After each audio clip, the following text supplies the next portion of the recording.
Well, Sean C., so good to see you, mate. Thank you so much for being on Perko's podcast. It is great to connect with you, my friend. How are you doing? Man, I'm doing well. It's a joy to see you. I miss you. So excited about this adventure God has you on right now, and it's just a real privilege to catch up. I hope the people that are watching and listening to this can understand my Southern accent. But yeah, man, it's a privilege to be here. I was going to say something about the accent. I have to admit, this is as strange, I'm sure, as the Australian accent is for people in the Northern Hemisphere that listen to this. I am sure it is just as strange to listen to the good old Southern accent from a Georgia boy, who, by the way, is probably mourning another lost opportunity at a national championship. I hate to bring it up, man, but how is Athens, Georgia doing during this time? No, it's actually the other way around. This is the best time of year every year as a Georgia fan, because right now we've just forgotten about the season, and we are so confident that next year is our year that we are undefeated right now. We won the bowl game. We are destined for greatness next year. So talk to me in like October, November when our dreams have been dashed. That's a whole other deal. But as of right now, it's optimism tank is high. Yeah, I love the fact that for you guys leading a church in Athens, Georgia, there are probably a few Sundays where you can get up and say, hey, you need church today because of what happened yesterday. Oh, man. Yeah, you can see it all over. It affects our whole city, man. It's a big deal. This year was obviously very weird, 2020. We only had 3 home games, which we normally have like 6. Yeah. And it's actually a really big part of people's businesses and all that. That's a whole other story. But, yeah, Georgia football is a big deal around here. You literally just, our local sports talk radio talks about football every day of the year. Every day of the year they talk college football, and they have content to just keep going. So it's a crazy world in which we live. Yeah, because you guys would be all in the midst of, I'm assuming, recruiting a new class and all that kind of thing right now. And hopes are high because you got this guy that you think you're going to get and all that good stuff. Oh, yeah. It's all good. And so a fascinating thing now is early enrollees. So kids graduate high school early. So they checked in yesterday and to their dorms, and they're starting college this week. So, yeah, man, we got all the new 4-star, 5-star guys, and we're undefeated. We're going to win the world. That's it. Well, listen, man, we start every podcast with a fun little segment called 60 Seconds with Perko. I'm going to ask you 10 either or questions. I don't want you to think about it. I just want you to go with your first response. But we're going to start off with this one. Coffee or tea? Oh, coffee for sure, man. I'm drinking coffee as we talk. Yeah. As we speak. Yeah. Apple or PC? Oh, man. PC is essentially the same thing as non-Christian. So Apple for sure for me. Yeah. Okay. Beaches or mountains? You know what, man? I'm probably going to say mountains. I love the ocean, but I'm a mountains guy, I think. All right. And then dogs or cats? Oh, man. Gosh, I could talk for hours about this because I just got suckered into my first family pet of a dog, which I'm regretting that decision already. But at least it's not a cat. So, yes, dogs over cats. Hey, what kind of dog did you guys get? I'm just wondering. We got one of these like fake dogs that's like a mixture of 3 things, and you can fit it in your purse and all this. It's not even, it doesn't even deserve the title of a dog, It's just like a fake animal. I don't know, bred somewhere. Yeah. Yeah. We just got a puppy as well. He is 4 months old. We've had smaller dogs, my wife and I, since we were married. We've had miniature schnauzers. We've had 2 of them in the 20 years that we've been married. We decided to go for a larger dog this time, and we got an Airedale Terrier, which is the largest of the terrier breed, and it is it is a big unit, and I know why.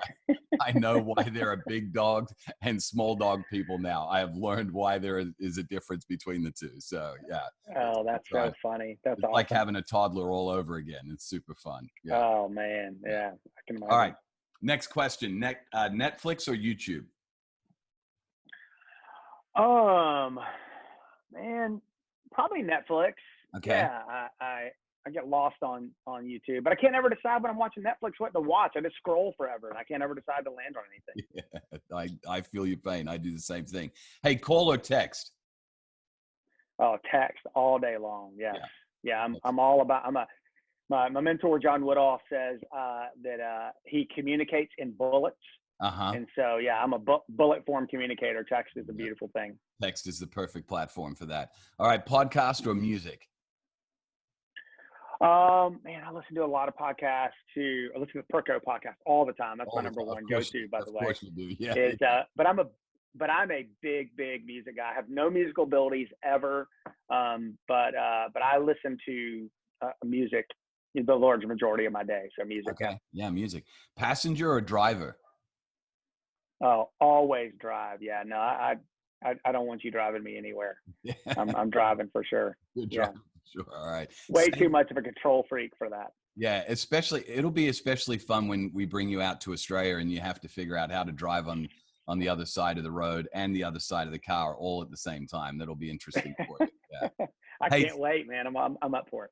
Saver or spender? I'm probably a saver. Yeah. Okay.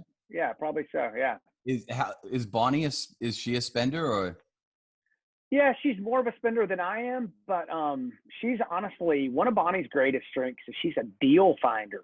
And so she will celebrate the heck out of a deal. So anytime, she gets something that should have been $20 and she got it for $7.50, she is overjoyed. Yeah. So, yeah. And does she let everyone know the deal of the day sort of thing? Oh yeah. Oh, 100%.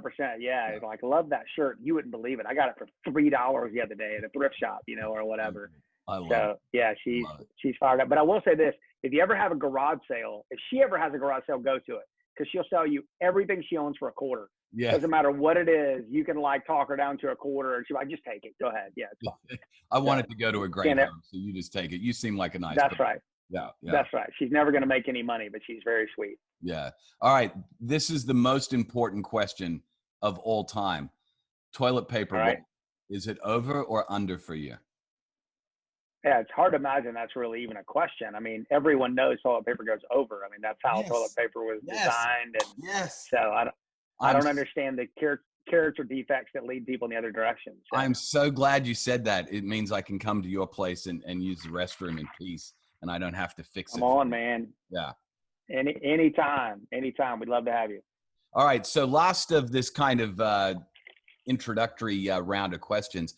We are huge fans, and I would say I am growing to become an even bigger fan of this tool called the Enneagram. And I got to be honest, the first time I was introduced to it by one of the staff members on a church that I was leading in Colorado at the time, I was actually frustrated by it, because I oftentimes refer to it as it is not a test to be taken, but it is a tool to journey with. And my impatience just wants to take a test, get the result, and go, okay, now I know. This thing took me a while to figure out. And so I'm sure that says a lot about my Enneagram type, because I was frustrated by how long it took. But what's your Enneagram type number? And give us a little bit of understanding of how you came to discover it.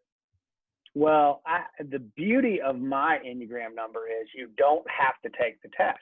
Okay. Which is so good, because I am an Enneagram 8, and I say this regularly. The way you know you're an Enneagram 8 is people accuse you of being an Enneagram 8. And so when you start talking Enneagram and people immediately point to you and go, oh, you're an 8. You're an 8. That's what you are. Yeah. So, I've been called many names that have an 8 involved in them. And, but yeah, I felt like I have a lot of 1 tendencies in me as well, kind of perfectionistic, controlling kind of stuff. But definitely, I think the 8. I've come to the place where I just own it at this point. Yeah. And now try to figure out how to be the most healthy version of an 8 that I can be, which definitely be part of our conversation today. But yeah, man, I've enjoyed Enneagram. I'm married to Bonnie as a 2. Okay. I have a son who's a 4. I have another son who's a 1, and I have a daughter who is also an 8. So she and I are like fireworks together. We're a lot of fun. Yeah, so fun. Well, it's been such a helpful tool for me, and it really goes to what you were talking about, Sean, about once I landed the plane on what I feel like I'm typed as, it's been helpful as kind of a spiritual formation and a growth tool to say, hey, this is what it is, but how can I be the healthiest version of that I possibly can be? I think that's so important. Hey, today, Sean, I'm super stoked. to talk about this idea, this concept of sabbatical, which you really opened my eyes to. I had heard of it before, but I'd never really talked to somebody who had experienced a sabbatical that was so transformative and so life-changing. And so I became a bit of a student of it. And then I still recall a conference call that you and I were on with a mutual friend of ours, James, and he had just completed his sabbatical, and he was downloading for a group of us that you were mentoring, and he just shared the whole experience. I remember being in tears, Sean, on that call, thinking to myself, what a gift. I remember repeating that over and over in my mind. What a gift that this guy has just been given, and his family. And so anyway, I can't wait to dive into this topic of sabbatical. I'm super stoked about doing that. But before we dive into the topic, I know this is hard to believe, but most people in the Northern Hemisphere are very familiar with who Sean Seay is. Most people I bump into on the street. However, in the Southern Hemisphere, slightly less known. So would you do me a favor? Could you just kind of give us a little bit of backstory on who you are, how we connected through the North Point network of churches, and you actually started working for North Point, but even before North Point, you were connected with it before it got started. So just give us a little background on who Sean Seay is and what he's up to these days in Athens, Georgia.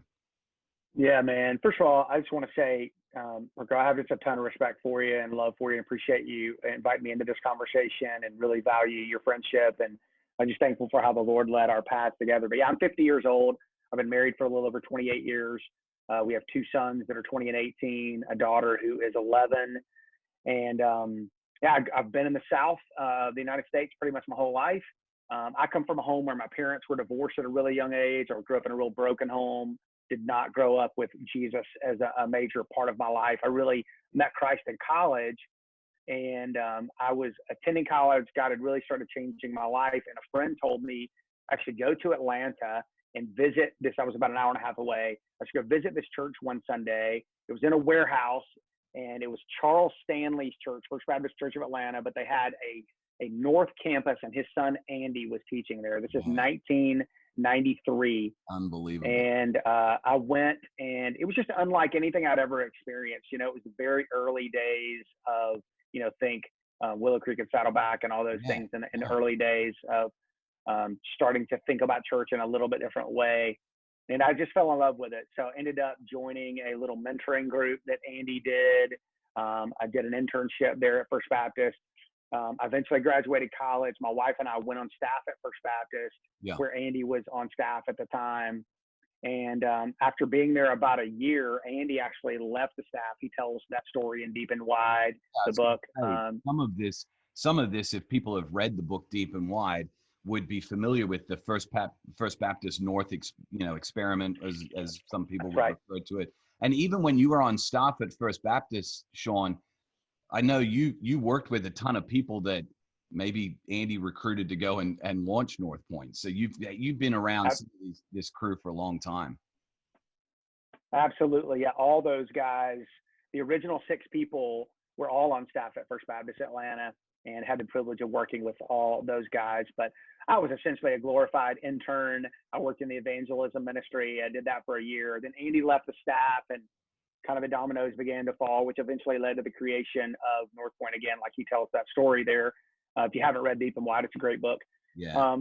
But then we headed off to Dallas, Texas. Went to Dallas Theological Seminary. I was there in the late 90s, 95 to 99. I took church planting classes while I was out there. I got a master's in theology. Just had a wonderful time at Dallas. But we weren't sure what we were going to do. So we came back to Atlanta and started working at North Point. And North Point at that time was a single campus, single auditorium. The building was a quarter of the size that it is now in Alpharetta. Yeah. And man, just such an awesome opportunity. For me, this is the way I kind of describe my story. At Dallas Seminary, I learned to fall in love with God's word and how to, handle God's word. And then I spent 5 years at North Point from 99 to 04. And that's where I fell in love with creating a church that unchurched people love to attend. And I just thought, man, any way that I could be a part of this. And so this idea of video communication started developing in those days. 'Yeah.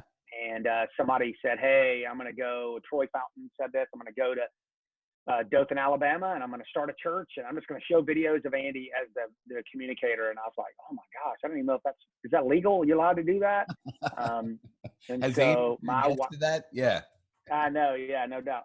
My wife and I and our then 2 and 4-year-old boys said, all right, man, if we can do that, we're going to do it. So we moved to Athens, Georgia, and we have been here now 16 years. And honestly,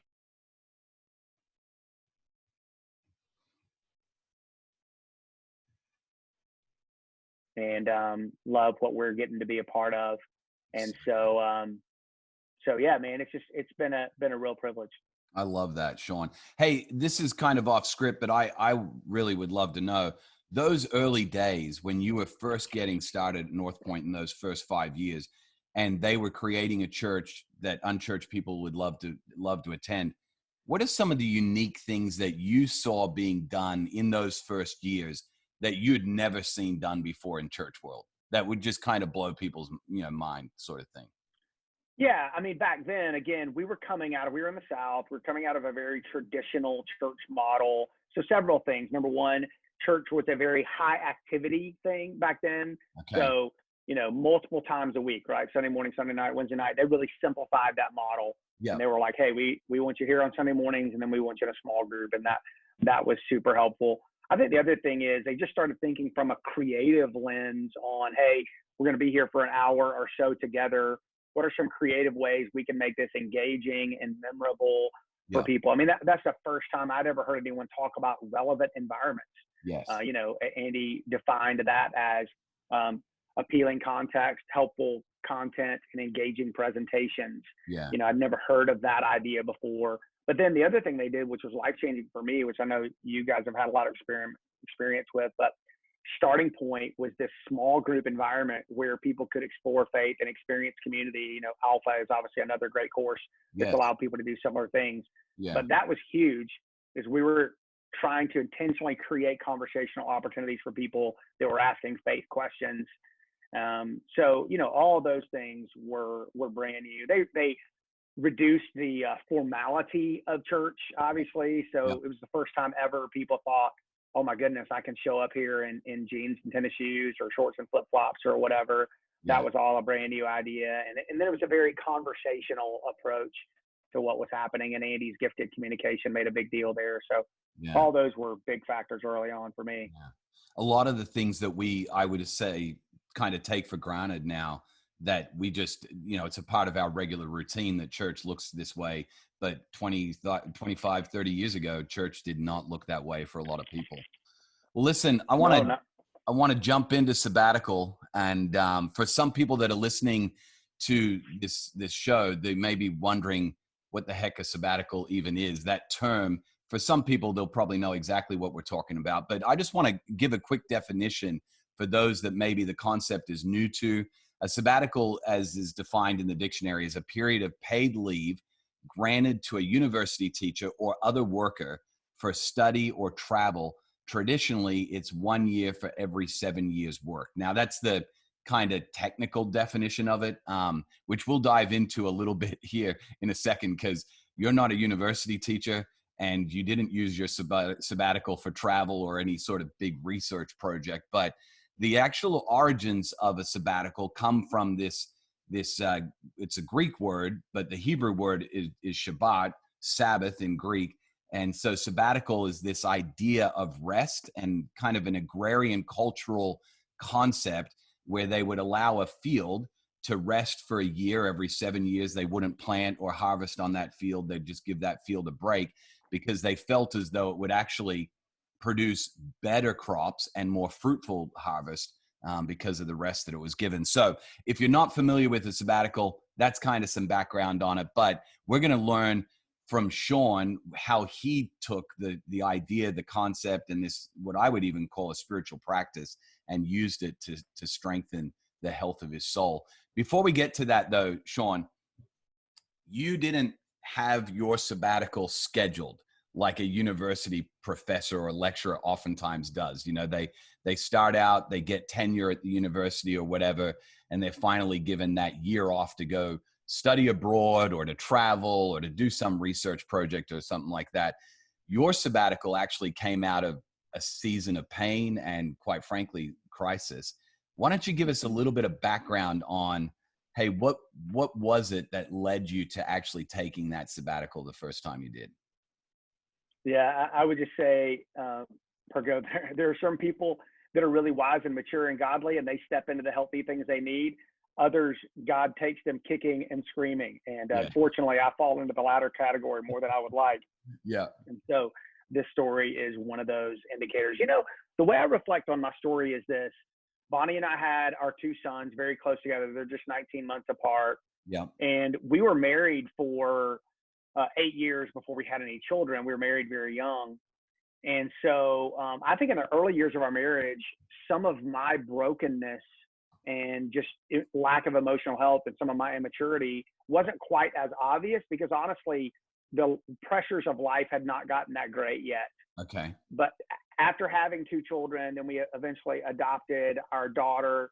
And so we had 3 kids. And then I became point leader of an organization, and I'm trying to plant a church, which anybody who's tried to start up any sort of organization knows the effort and energy and pressure that goes into that. And I would say uniquely, anybody that's listening to this that's in ministry, there is a unique kind of pressure for people in ministry because everything I do impacts my job, right? I mean, all the if I go to the ball field with my son and I'm a jerk to my son in public, well, that can have reflection and impact on my job. Whereas if I'm, you know, a dentist or an accountant or something else, that they may not really care. You may lose a few clients that might have been at the game that day, and they're like, I'm not going to get my teeth cleaned from that guy ever again.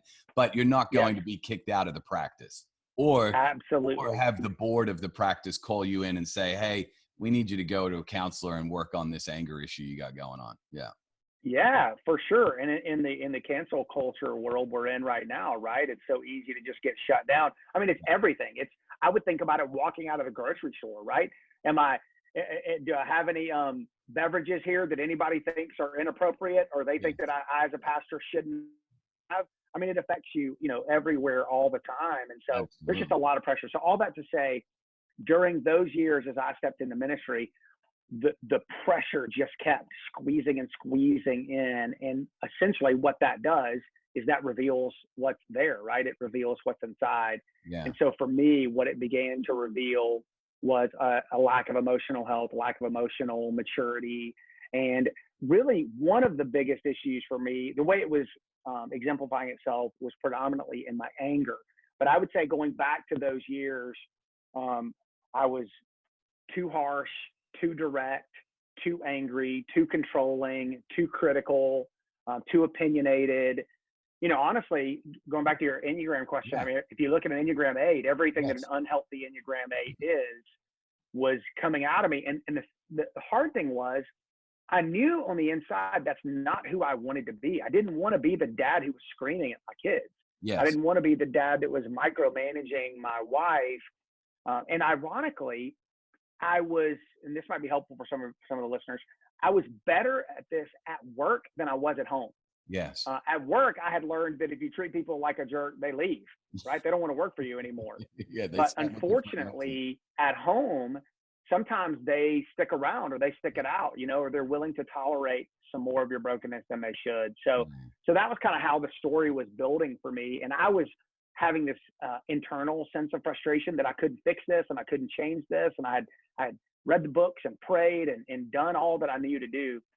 For me, on Labor Day weekend, which is September for us in the U.S., of 2012, we had a defining moment. And the way I explain it is an explosion happened in our house, and that explosion was me. Yeah. And I just had a really, really bad interaction with my wife and kids to the degree that everybody in the family was crying. Yeah. And I had been the reason for that. And it was that weekend that my wife just, you know, raised a flag and said, hey, we've got to find a better way. So by the grace of God, I had a mentor in my life who she knew and was familiar with. I had 2 accountability partners in my life who had been a part of my life for a really long time. She reached out to all 3 of them and just said, hey, we're stuck. We've got to have some help. Yeah. And within not too many months, all three of them were involved, as were the elders of our church. Yeah. And just trying to say, hey, what's going on with Sean? And, in a very loving and supportive way, what can we do to help? But I will just say this, at the time, for any of you maybe going through anything like this, it didn't feel loving and supportive. I felt very self-protective. I felt like everybody was coming against me. I mean, I felt like I spent about a year just defending myself all the time. And so anyway, that was a really, really hard period of time. But all that eventually led to an elder meeting that my mentor and accountability partners were a part of. And my mentor said to the elders, I wonder if we should give Sean the gift of some time. Wow. I wonder if we should give him some time away. And truthfully, Jason, I was scared to death by that. I mean, Yeah. I did not know what that meant or what to do with it. I was scared out of my mind. And so anyway, that's kind of the process, if you will, that led to sabbatical for me. Hey, Sean, I would love to go back just a little bit in your story. You talked about the unique pressures of being a point leader, and then you added on top of that unique pressures of being a point leader in ministry, or specifically in the church world. My own story is that I've had, by the grace of God, I'm super grateful for the experiences that he's allowed me to have. They're not because of any gifting of my own, but I've been able to have some leadership roles in the for-profit world. So marketing and sales, business development background, also in the not-for-profit world, but parachurch, not church ministry, but outside of that in camp and conference ministry with a great organization, Word of Life, which so formative for me. And I'm so grateful for my experience there. I have to say, before I became a lead pastor, I assumed, because I had been in leadership roles in for-profit and even not-for-profit, but non-church related, that I kind of had an idea of what leadership pressure was and what that would look like. My goodness, after about 18 months in the lead pastor role, Sean, I could see the light at the end of the tunnel. And I remember saying to Kristen, I don't want to get off the train yet. Like 2 years of doing this, but I can't keep doing this the way I'm doing it. Like, it is crushing me. Why do you think that is, Sean? I mean, you talked about this idea of living kind of in the fishbowl. You go to the grocery store, the way you check out, the way you speak to the person in the checkout could be seen as a reflection of your spirituality and so on. Why do you think that? Why do you think, though, for the church leader, there's an added layer of pressure? The first two thoughts that come to my mind are, number one, very clearly, if you choose to get involved in the local church, you are in the center of a spiritual battle. Yes. And the scripture is very clear. There's an enemy that comes to steal, kill, and destroy, who hates us, who hates God's people and hates the local church. And so I don't understand. There's a lot that I don't understand about spiritual warfare, but I absolutely believe that there's an enemy who hates us. And so I think that in and of itself intensifies the battle. But I think as well, somewhere along the way, and Andy has taught on this, I think in some of our theology, maybe around the temple model, I think we still have this high priestly idea of those of us that accept the call into ministry or choose to go into ministry. It's interesting in 1 Timothy, when Paul talks about being an elder, he says, if anyone aspires to be an elder, we've talked a lot about calling of God on your life, and that's a neat thing, and everybody processes that in a different way. But he says, hey, if you want to be a leader in the local church, that's a good thing and a noble aspiration. But I think, we have in our minds put this person, we've used the term on a pedestal, right? Yeah. That this person is high and holy, and they just teach the lowly people who need help every week. Yeah. And I mean, just nothing could be further from the truth. I don't understand how we have allowed that model, but I think it's so destructive, and it brings with it a sense of pressure. And it's like all of society has agreed to it, right? Yeah. We've all agreed that you're a man of the cloth or whatever. And so therefore you're no longer human. And so it requires you to act like someone that you're really not. Yeah. And take on a persona of someone that you can't be yet. And so 1 Timothy obviously Titus gives some very high qualifications, right? Which is why you shouldn't appoint someone as an elder too soon. Yeah. And why, you should be careful when and how you go into this. But even so, I just think we bought into a narrative that says that you need to be someone that you're not. And so I think that then creates this internal pressure to be fake and to be, duplicitous, right? I'm going to be somebody else behind closed doors that I'm not in public. And so I don't know. I think there's a couple things come to mind. Yeah, no, for sure. The other thing that you mentioned that I think is just so important, whether you're a point leader in ministry or anybody for that matter, you had a circle of people that your wife could reach out to. And Yeah. man, I just think when you said that, I thought to myself, man, whether you're managing a bank or you Yeah. use the example of a dentist, does your spouse have a group of people that she can reach out to or they can reach out to when times are tough, that they can be real, vulnerable, authentic, honest about where things are at, so that you don't have to go down a path of destruction and perhaps lose your marriage and your family and all those kinds of things? So what are your thoughts around, hey, I'm not in ministry, but how do Mhm. you even build that type of thing? Because I think those of us that are in ministry, we oftentimes have an elder, we have a board of, or some sort of accountabilities, Sure. and we have a couple of friends. What are some thoughts around building that team? Yeah. Well, I think people in ministry or not, I think authentic, real, rich relationships like that are very rare.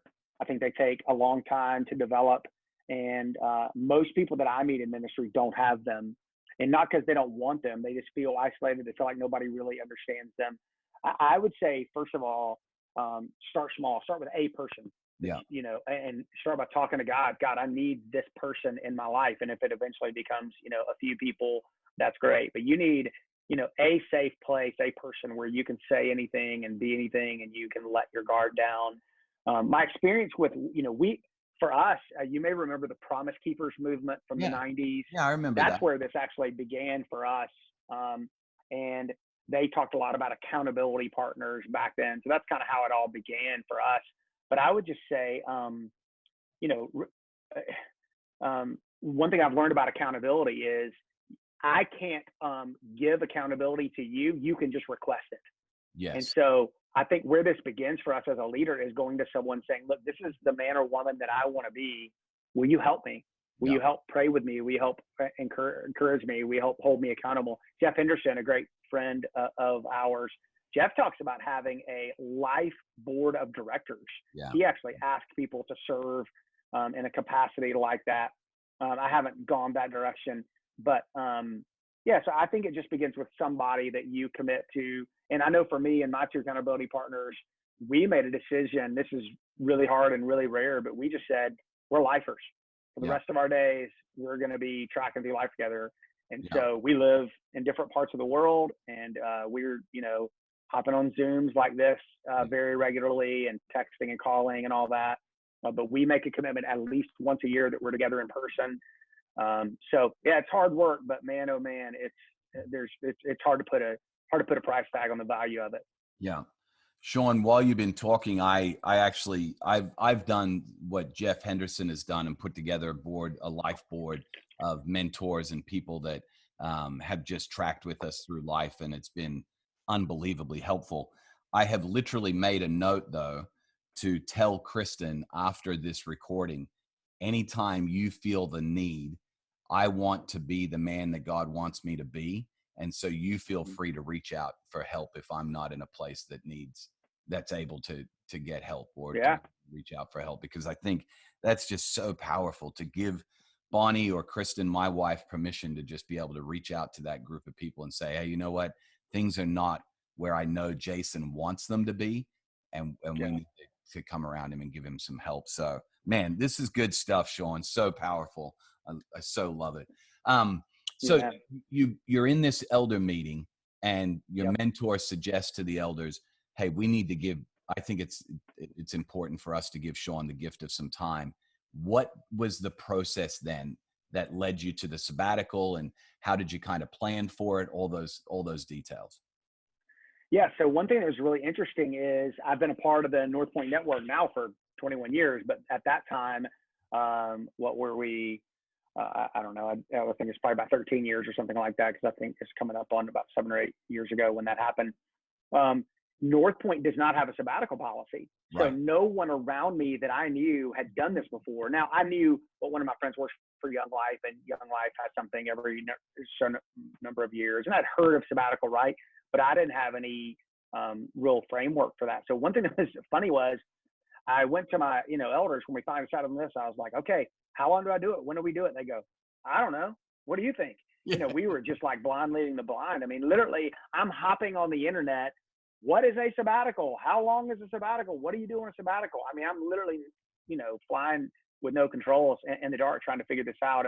And you find, some things online, different organizations and the way they do it. But it was definitely a stumbling process. But I will say, looking back, man, the Lord was so gracious in how he allowed things to materialize. I'm so grateful for that. So, yeah, for us, we ended up settling on about a 10-week window of time. By the way, as I'm now having this conversation with you, I'm now, I think, 7 years on Yes. the other side of actually taking that sabbatical. And 1, 2, 3, I think 4 other of my staff members have now taken sabbaticals here at Athens Church. One of them is about to go this next year. So it has become something that is, we don't have like a policy for it necessarily, but it is something we want built into the life and rhythm of our church. And so, all that to say, we're moving to a place now where we are trying to develop some guardrails around this because there weren't any early on.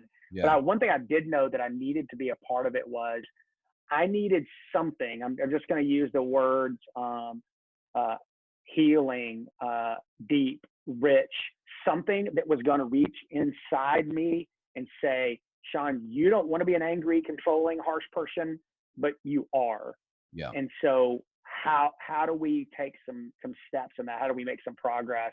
And so, one of my mentors in that, he was recommending some like 90-day like treatment program. Okay. And so, which scared the heck out of me. I didn't know even what that was, or where do you go for anger treatment? That for sounds 90 like days. that sounds like the plot from a really bad movie that I have no interest in. Yeah. That's exactly how it felt for me as well. Anyway, so that's not the direction it ended up going. But I was just doing all kind of research, and actually, in my research process, is when I ran across Restoring the Soul and Michael Cusick in Denver, Colorado, who I went and ended up spending a 2-week intensive, 3 hours a day for 2 weeks. And God really, really met me in that time. That was definitely not the only factor. That was a major factor in the process. There were a number of things that were really significant. So we can dive into as many of those details as you want. Yeah.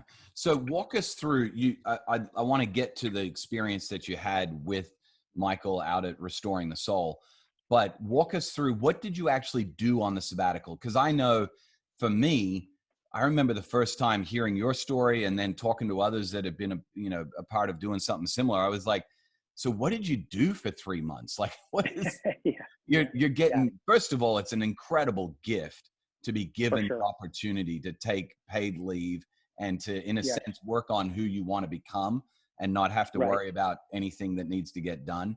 What is it that you actually did during that time? Yeah, I would say my sabbatical was kind of broken up into 3 parts. Okay. Part 1, I'm just going to call releasing the pressure valve. Yeah. And there was really no way you could have explained this to me on the front side. I had to experience it, I think. So there'll be some people listening to this and they're like, I don't get it. I don't really think I need that or whatever. But all I know to say is when I made the decision to step away for the sabbatical, I had about a 1-month window between when I started and when I was going to be going to Colorado to meet with Michael. And I didn't know what to do. I just knew I needed to completely disconnect from all responsibilities and my church. I literally told my team, if the place is on fire, call the fire department and not me. Like I will find out about it eventually. Yeah. I completely disconnected from social media. Yeah. I deleted the email app off my phone. Yeah. I did not go to my church. I did not go to my small group. Bonnie went to our small group without us. Bonnie, listen to this. We actually had a staff retreat during this time. Bonnie went to the staff retreat. I didn't go to the staff retreat. So she was going to church every week. The kids were going to church every week. I was actually in that early part. I was just decompressing from everything. It was the first time in my life where I had only been responsible for me. I got married at 22 years old. Yeah. 21 years old. I was 21 years old when we got married. So I've never been single in my life. Yeah. And, and I was grad school and kids and seminary and all that stuff, and then ministry. So for the first time in my life, I woke up, and my objective that day is wake up, eat, and go back to bed at some point in time. Yeah. And there was something so healing just in that, just in separating yourself and in a sense of, and for me, I talked to a friend one time and he took like a 30-day sabbatical, and everybody's got to figure out their thing. I was like, dude, 30 days, I was just getting started. It took me, envision, the bicycle, right? You're riding, and all of a sudden you stop, but the pedals are still going. You stop pedaling, but they're still going. Yeah. I felt like it took me 30 days before all of that calmed down. And so during that period of time, I did a number of things. We have a monastery down the road. Yeah. You can go there and rent a room. It's completely quiet. That's actually where I read the book A Praying Life by Paul Miller, which was life-changing for me. I took a trip with my father. Okay. My dad, we went for 2 or 3 days to the place where he grew up. And I was like, Dad, tell me what it was like growing up here and all this. We had a really sweet time. Took a trip with one of my kids. Actually, one thing is I have a coworker here who we're just really good friends. And we just went, and he and I did a 2 or 3 night trip just together, just fun. Yeah. We went and snow skied and whatever. And so there were all the, I had friends that had a cabin in the mountains, and I was like, hey, can I go up there for a couple of nights and just sit by the fire and be with God? And so there were all these kind of little pieces that made up that first month for me. And it was just, oh man, it was so powerful, so healing. So all that was just decompression before I got to, I felt like I needed that so badly so that I could make the most out of that counseling intensive. Yeah, Sean, I love the fact that you took some time to just let it all slow down, decompress. And I know I've talked to so many people that, they go on a vacation and they're like, well, the first week of my vacation is just me slowing down enough to enjoy a vacation. And the second week I actually begin to enjoy it. But I think that's so important. From my own experience, somebody gifted me. I worked and lived in Colorado, and that, and we've experienced some times together in Colorado. Somebody gifted me their cabin up in the mountains of Estes Park one time because I was so wound up. I just needed to get away. I drove 2 hours to Estes Park in my truck, got out, went into the cabin, sat down. I lasted 30 minutes. I couldn't slow down. I got back in my truck and came home because I just needed more time than just a couple of days. And so, man, I love the fact that you just took that first part of it and just spent time slowing down so that God could really start to do a work in your heart. So it's so good, man. So tell us about, go ahead.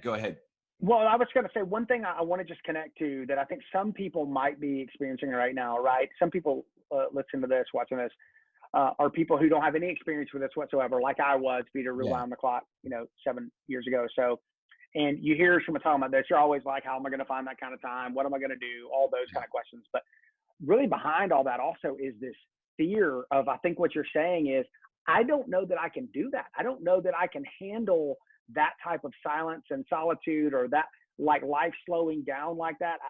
Honestly, I'm not 100% sure I want to be with myself in that sort of environment. And so I simply, I guess, just want to say, first of all, I would encourage you to just be humble and be authentic and acknowledge that with yourself and with the Lord, and maybe even with someone else. But I think the thing that I would say is it's way, way better than you think it is. Yeah. Your idea is, fear and introspection and seeing all your flaws and, some deeper soul work that maybe you don't feel ready for or whatever. But man, there is something so sweet in it. And I think you just begin to release some things and you begin to breathe in some fresh air. And I really think for me, some parts of me came alive that I didn't even really know about that much, but I think I needed that time to get there. So I just want to acknowledge and recognize that fear that comes with that idea. Yeah. I'm going to completely butcher this quote, but I believe it was Blaise Pascal that said, the greatest problem with humanity is not being able to be alone in a room by ourselves. And I just think, for me, I know that this has been a huge journey for me just to figure out what this silence and solitude and being alone and slowing down even can look like. So, well, listen, you went from that first month, and then you went out to Colorado to Restoring the Soul and spent some time with Michael, who you've done a lot of follow-up work with. In fact, one time when you were in Colorado and we had lunch together, you had just come from there. And so what was it about that experience that you feel like was so monumental and such a breakthrough for you? Yeah, man, there are just so many factors. One was just simply where I was in my life. I needed help. I needed some answers. I needed somebody with some fresh perspective. So I think my heart, and again, I had slowed the train down enough to get to a place where I could actually hear some things. So I think those were all factors. And as you mentioned, I was coming in crisis. I was coming in pain. I mean, my wife was not enjoying being around me. I was hurting the people I loved. I wasn't physically hurting them, but I was hurting them emotionally, and even maybe psychologically, and just some of my inabilities to control some things. So all that was some huge felt need. And that was significant, right? Because you get to enough of a pain point. Most people I know that go to AA or something like that, they go because they're at a pain point, right? They walk in because they haven't found any other solutions. And so I think that was significant for me. And I sure think I could have gotten a lot out of it without getting to that place, but that's where I was. But then the other thing was, the best way I know to say it is, everybody has different gifts for different things. And when you find a person who has a level of giftedness for this type of soul work, like Michael does in his ministry, Restoring the Soul, they have other counselors that are on their team there as well. It just, man, you give Michael Jordan a basketball, and he's been doing it long enough to know he knows what to do with it.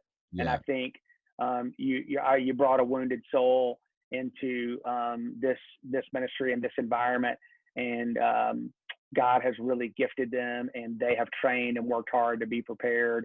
And so, he just approached me in a way no counselor had ever approached me before.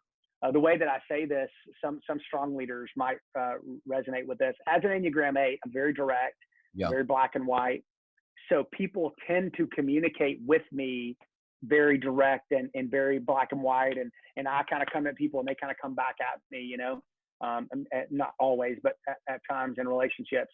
Michael did this amazing thing where, first of all, he spent 3 sessions. So think about this, 9+ hours of just me telling my story. Yeah. When is the last time you have told your story to someone for 9 hours? I know. The kind of question asker someone has to be in the place you have to be in life. But anyway, at the end of that time, he did something amazing to me. Yeah.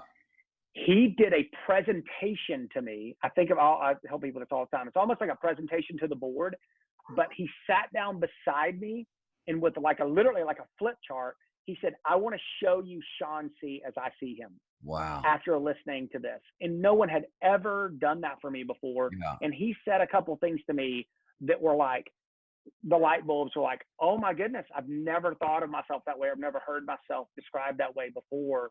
But the thing he did approach-wise is, rather than just be like so direct and in my face, I describe it as, I would tell my story and he would just come sit down beside me and put his arm around me and be like, this is awesome. We're in this together. Yeah. So let's look at this problem, this thing out there together. And so now I had, it's interesting when Jesus talks about the Holy Spirit coming, right? The word he uses, paraclete, one called alongside. Yes. I viewed my experience with Michael that way very much. He came alongside me, and I don't know, it just put me in a non-defensive posture.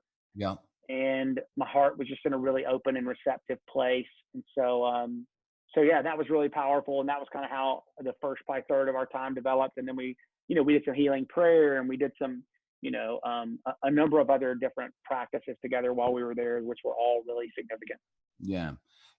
Sean, I've had this experience in the past where I think to myself, man, I wish I had heard this, or I wish I had learned this. I oftentimes will say, oh man, I wish I'd read that, 15 years ago or whatever. But then for me, Sean, I don't know where I heard this from. I think it was Karate Kid. Miyagi, I think, said it, and so it's not biblical truth, but I think it's still true. He said that the teacher will appear when the student is ready. Yeah, And sure. I am just like, oftentimes I read something, or a moment like that, somebody will come alongside and so kindly and graciously point something out. And immediately I think to myself, man, I wish I'd known that. But then I realize, man, even if I had read that, or they had said that to me when I was 35 or 25 or whatever, I wouldn't have been ready to receive that. Yeah. Did you experience any of that kind of feeling when you were in those moments where you're like, I wish I'd known, but just wasn't ready? Oh, 100%. Yeah. And as a father now of 20 and 18-year-old sons, there's a million things I would love to impart to them. And I can just tell they're not ready. Yeah. It's like I tell people, it's like trying to train your 13-year-old how to manage money. Your 13-year-old doesn't care about money. They just want you to give them a $20 bill and leave me alone. Like, Yes. I don't want to learn your financial principles. I'm not ready for that. But when you get I'm them not to ready for 10, 10, 80, Dad. I got 100% of no, $20 I'm going to go spend. that's exactly right. And anything else I can find under the sofa seat, Mhm. But yeah, but you get them to 23 years old, and then you want to start talking about, how do you manage money? They're wide open. So yeah, absolutely. I think that's a huge deal. I think there's a huge lesson as I'm listening to you recall the story with Michael. He obviously spent those hours leading up to that time building an immense amount of trust with you, Hmm. and really communicating to you that at the end of the day, Sean, I get nothing out of this other than helping you, and I am for you being the best Yeah. version of yourself. I'm not here because if you don't change, then my life's, going to Yeah. be miserable. Or if you don't change, then I'm not going to get what I want out of you as a leader or whatever. Yeah. His whole reason was just to help you become the best version of yourself. And that must have built such an immense Oh amount of man. trust so that when he came and kind of did that presentation, you were ready to receive it. And as I'm listening to that, I'm thinking to myself, as leaders, that's what we have to do with every single person we interact with, including those Yeah. closest to us, like our sons and our daughter, who we would love Yep. to influence. But if they don't Yeah. think that we have their best interest at heart, then they're not going to Yeah. be ready to receive it. Yeah. Couldn't agree more. Michael, by the way, is an Enneagram 2. Yeah. And, one thing he told me early on when I got there, just the way he was even asking about my story, the empathy and compassion and everything in which he was listening and resonating. But he told me, he said, Sean, I want to make this very clear. I am not your wife's counselor. I'm not your elder's counselor. I'm not anybody else's counselor. I'm yours. And Yeah. he said, anything you say here is safe here, obviously, unless you're doing harm to yourself or others or something like that. And Sure. he's like, I'm not reporting back to anybody else some report card. This is me and you and God. And it was powerful. I think the principle there, obviously, similar to what you're referring to, is he created a safe space for me. Yeah. And I would just tell you, as a leader, I don't do a great job of that. I oftentimes move into advice in the first 10 minutes, and here, let me fix your problem and move on, because I view it through a task lens rather than a relationship lens. But Yeah. that's also why God didn't lead me to be a counselor, That's right. So knowing that wouldn't have been my giftedness. But yeah, I do think there's a lot of relationship and leadership principle to learn there. But yeah, he was a massive gift in that way. So how did you wrap up your sabbatical? Because you took a 3-month, so you were first month decompressing, you did some work on your soul. And so what did the last part of your sabbatical look like? Yeah, mine was actually a little more like 10 weeks, but still in that Okay. similar range. Yeah. Yeah, so interestingly enough for me, that was just before the Christmas holidays. So, kind of the biggest holidays here in the US are Christmas and New Year's and that kind of thing. Yeah. So I came back and started to reintegrate with my family a little Okay. bit. Obviously came back and decompressed with Bonnie a lot about how the intensive had gone, and that all began to be a bit of a healing process for us. But then I came back and met with my elders just after the holidays. But yeah, I still, that I think was another big thing. I really was intentional about easing my way back in. Yes. So, I kind of let off the gas in that first month and then did that kind of intensive hard work. I came home, and then right after New Year's, I went back out there for another weekend. They used to do a men's weekend that was a neat ministry thing that Michael invited me to. So I flew back out to Colorado, was a part of that. That was another little part of the healing journey. But then, yeah, just kind of allowed myself to continue to process those things with the Lord without adding back all of life's responsibilities just yet. But even when I went back to work, like the first week or so, I went back part-time. And then, next week was like 2/3 time, and kind of ease my way back. But I'll just tell you this, this can go into some of the whole life rhythms thing. To this day, I changed the way I do my schedule. So just real quickly, Yeah. if you were to back up prior to my sabbatical, I Yeah. was up at 6. I was at the gym by 6:30. I was at hop in the shower. I was at a breakfast appointment by 7:30 with my first cup of coffee. By my noon lunch appointment, I was on coffee cup number 5, and then busting it through the rest of the afternoon, and then kids sports in the nighttime and all that, and then barely making it to bedtime. And part of what I was learning is that rhythm was not setting me up for success. Yeah. So just a couple little things. I got to the place where I started helping my wife get the kids out the door for school and actually giving them a ride to school. Yeah. It's totally slowing down my mornings. I learned a ton about, naturalistic healthcare and nutrition and all those things. Even when I heard you use the 7 years in a field earlier, I was wanting to go into my whole regenerative farming thing. It's like, hey, you need to still be doing that, by the way. It is good for the soil and whatnot. But anyway, but I learned that, for instance, I can't have caffeine in the mornings. I can, but it gets my motor going so fast, so quickly that I'm kind of operating in the flesh, and then I'm worn out by the afternoons. So I actually now, just for me, I only drink caffeine between noon and 5 p.m. Okay. That's just the only time. I'll have decaf coffee in the mornings. Yeah. And so I still love coffee, but just figuring out some of those rhythms. Here's another one. For the most part, now there are exceptions. There's been a couple exceptions this week. I don't set up any meetings in my day until 10 a.m. Okay. I start my day with kids and the Lord and some soul practices, and every day is a little bit different, but that I need to do to keep myself in a healthy place. Because if I know, based on my task orientation, if I go immediately into task, I can't turn it off and go back to the Lord. Yeah. It's like if I don't start with that real early on, I don't have much of a chance. So all those things were kind of rhythms that came out of that time, just learning. I had to figure out what worked for me. I also spent some time with some antidepressant medication. I actually tried 3 different ones. Yeah. I'm not taking any of those medications right now. I totally understand people that do. But the naturalistic healthcare process we went through, fortunately, was able to get my body to a place where I didn't need that to the same degree. But yeah, those were all things kind of coming back out of that, was not just slamming right back into, 50 hours a week and, the same rhythms that I had been in before. Yeah. So talk to us a little bit about these spiritual practice, these things that you do prior to 10 o'clock, Sean.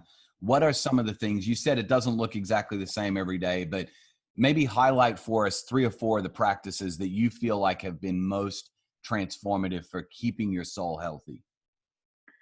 Yeah, man, they're really basic and nothing new. I mean, I need a Bible intake habit in my life, right? Yeah. And I'm a pretty task-oriented person, so that's usually some sort of regimented Bible reading plan that I'm a part of. Coming out of that book, Praying Life, that I mentioned, he mentions these prayer cards as a way that he prays for really specific things.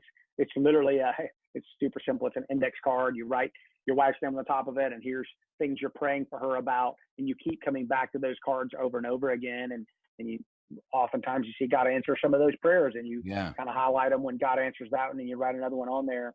One thing, even in just this last year, John Eldridge wrote the book, Get Your Life Back or Take Your Life Back. And he created the Pause app. Yeah. So good. So that's a really rather regular part of my rhythm. You know, contemplative prayer was something that Michael taught me. You know, Lectio Divina, some of those kind of steps. I want to be careful that I don't make myself sound like I'm more of an expert, and those things are always a part of my rhythm. But those would be, I would say, kind of in the toolbox. I'm a big worship music person. So man, there are times that I'm just sitting down listening to, you know, multiple worship songs and just kind of letting myself be with the Lord there. But yeah, all those things would be, you know, habits and practices that are part of my rhythm now. Yeah. So Sean, just for those that are listening, I just want to mention something. You mentioned a number of different things, and then you followed up with, I want to make sure nobody thinks that I'm some sort of an expert in these things. I just love to remind listeners that these are called spiritual practices, and they are not spiritual perfections.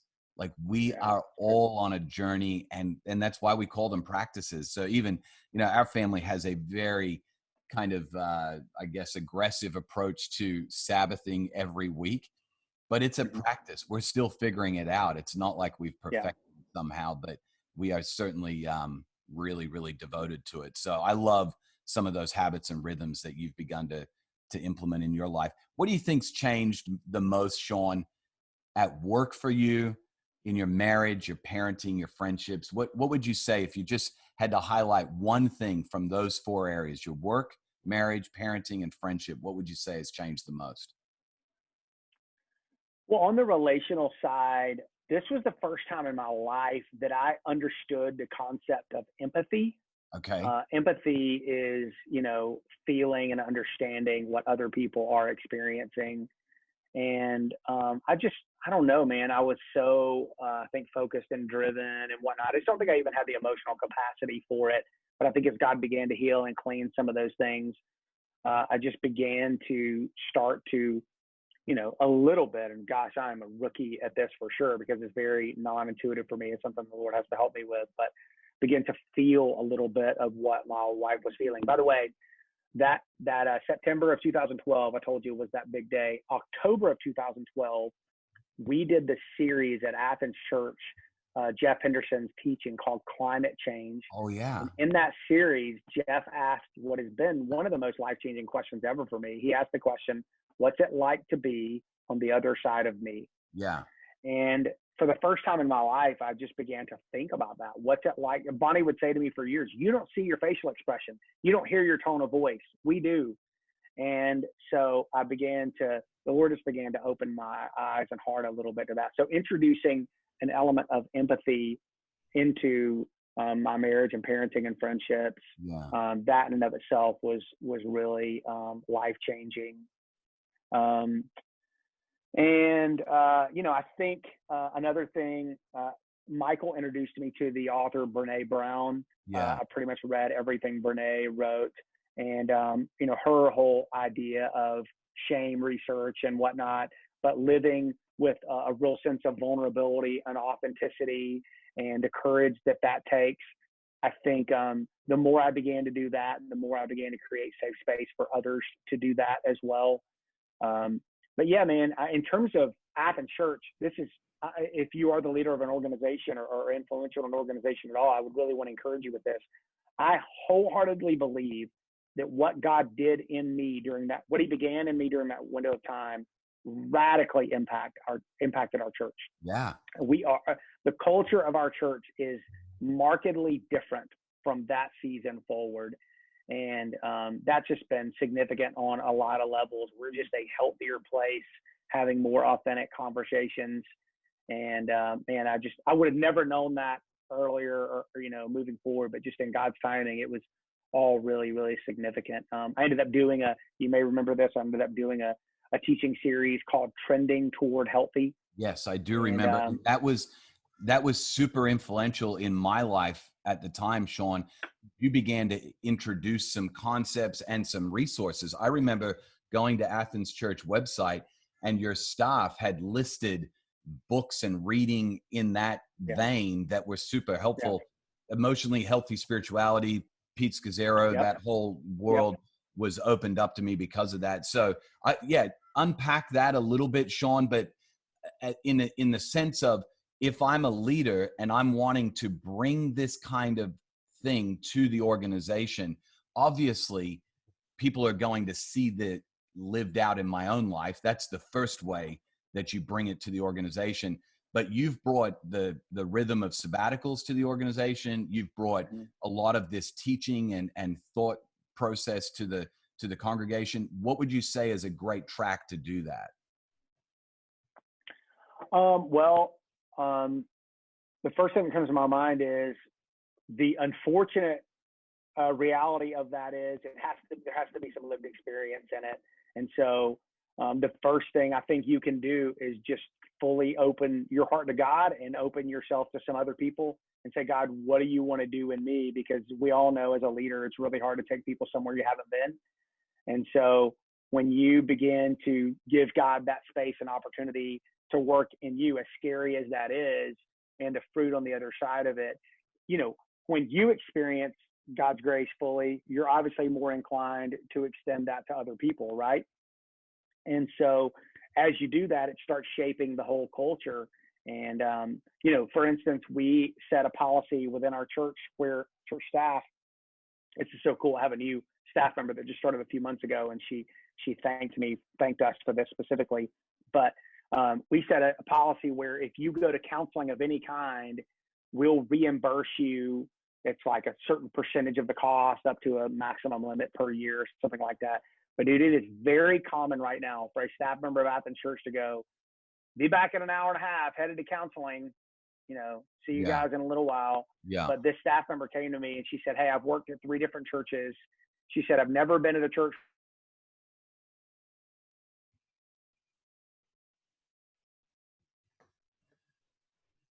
was really life-changing for her.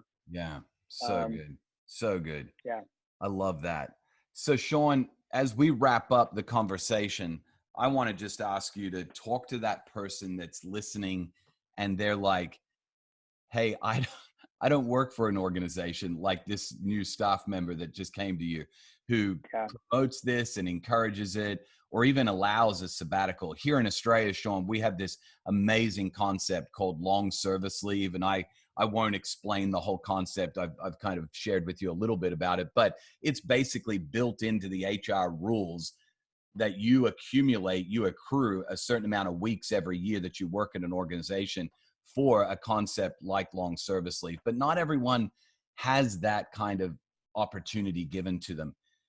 What would you say to that person that wants and desires to do this type of thing, but maybe doesn't have a sabbatical opportunity, first of all?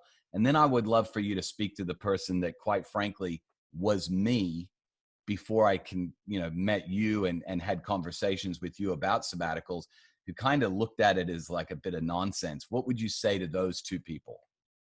Yeah. To the person that doesn't have really like a system for this or whatever, where they are, I would just say, and it depends how challenging your story has been, how you've processed things, where you are on your emotional health journey.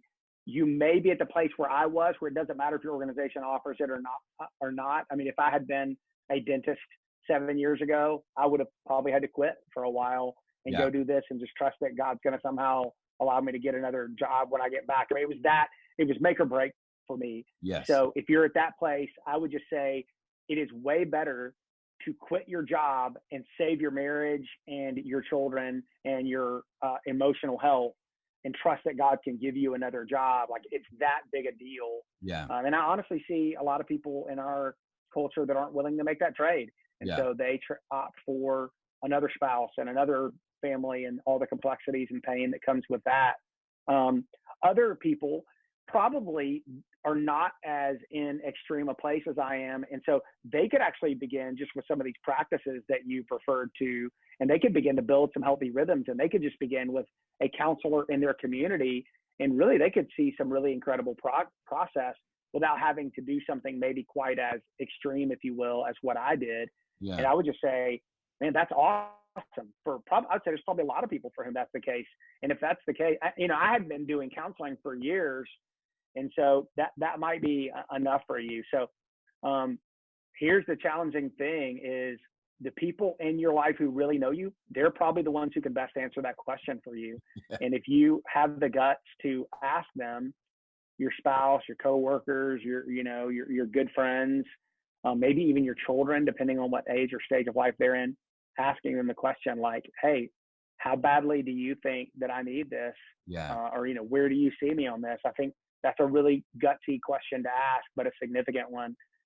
And for that person that's a little bit of a cynic and maybe even not mocking, but looking or listening to this and going, oh, come on, guys, like who's got time for that? What would you say to them?